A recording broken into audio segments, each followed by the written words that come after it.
ANC this weekend is holding a 3-day virtual NEC meeting, obviously due to COVID-19.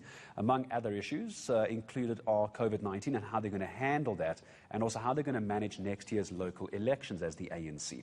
But the NEC, the National Executive Committee, also expected to discuss office bearers who are facing criminal charges. Political analyst Sandile Swana joining us now to discuss this further. Sandile, hello to you. It's always a pleasure speaking to you. Let's talk about the issue of the step-aside ruling. We'll talk local government elections in a moment. This is a big talking point at the moment, the step-aside ruling on whether those who are facing allegations and charged should step aside from the ANC. Yes, thank you so much. I think that the first consideration is that this is based on a resolution of the ANC. But when you read the constitution of the ANC, you have to conclude that that resolution was not necessary. For instance, Isma Hashule facing charges it could be dealt with within the constitution of the ANC and the disciplinary processes of the ANC and the suspension processes of the ANC. So that resolution, at best, was some kind of publicity stunt that was entirely unnecessary. On top of that, as things stand now, if my reading is correct, there are 5 legal opinions. Some of those legal opinions come to well-established ANC advisors and ANC activists, including Dalimpofu, Matthew Posa, and Malindi, senior lawyers in their own rights, who are questioning the wisdom of the resolution itself from the main constitution of the country, as this is a political process that we're discussing, the rights of the so-called accused person and the rights of the people who elected that person. So I think the people who came up with this idea of that resolution were actually mistaken, and the warning shots have been fired already to say that this will be long court battles if you go down this road.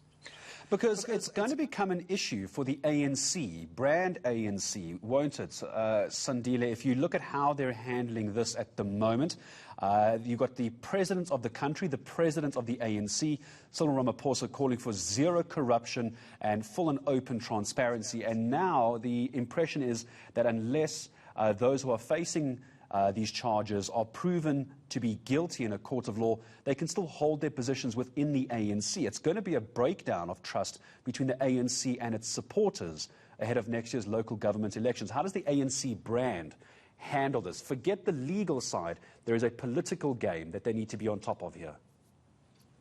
Yeah, there is an article, a 1996 article that was written by Professor Patrick Bond, who has served at the Wits School of Governance and at UWC. This article deals with the gambling with the Mandela brand, if you like. And this was related first and foremost to Sol Kerzner funding the ANC in the era preceding the 1994 election. The ANC came into the election game with no money at all. So they had to raise money from questionable sources, using questionable methods. And Olomisa objected to that. And in this article, Patrick Bond raises the issue that the ANC, at that time, writing in 1996, was liable to be captured by foreign governments and was liable to be captured by big business in South Africa. And he also raises the point that the Brentest group of industry, captains of industry, had actually captured the ANC, to the point that two ministers of finance that were elected, were actually appointed at the time, were appointed with the approval of the Brentest group, which used to meet in Oppenheimer's house. So the lack of money and a black independent business class that has got sufficient financial muscle to fund the ANC has presented risk from the 1990 when Mandela came out of jail until today. There is no black business class that is capable of funding the costs of running the ANC. So these monies that are labeled corruption, Cyril Ramaphosa and the top 6 of the ANC know that these monies are stolen indirectly from the coffers of the state through certain businesses into funding the ANC. When you look at the diagram that shows where the money went from the asbestos deal, the likes of Thulas Nxesi, true treasurers of the ANC, Zweli Mkhize, Paul Mashatile are on that list. Many prominent ANC people are on that list. And all of them are basically saying this money was used. We got the money, but we used it for ANC purposes, maybe except Zizi Kodra. And Ace Mahoshule, when you read his charges were not for funding his personal lifestyle. They were for funding ANC projects, including a delegation to Cuba. So those issues are of a political nature. The ANC has been funded illegally from the start, from 1990 until today. So there's no brand damage that can be done right now to the ANC about illegality of its funding. Let's talk quickly, before I say goodbye to you, the biggest question, one of the questions asked by Matthews Poza in this letter that was written, this advice given.